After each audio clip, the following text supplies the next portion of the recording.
আপনারা সবাই আমার জন্য দোয়া করেন।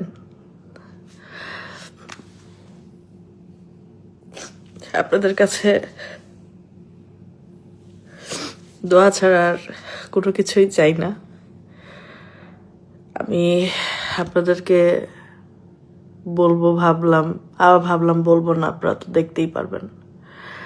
তারপরও আপনাদেরকে বলতেছি, বলেই যাই। আলহামদুলিল্লাহ আমার সবকিছু কমপ্লিট হয়ে গেছে। আমি চলে যাচ্ছি দেশের বাইরে, কারণ আমি জানতাম যে আমাকে দিয়ে কখনোই সংসার হবে না। কারণ সংসার করতে গেলে দুইটা মানুষের সম্পর্ক, মন একরকম থাকা লাগে, যেখানে আমার জীবনটা এরকম ছিল না। তো আমি আলহামদুলিল্লাহ আগামী মাসের 5 তারিখে আমার ফ্লাইট। আমার পাসপোর্টে ভিসা লেগে গেছে।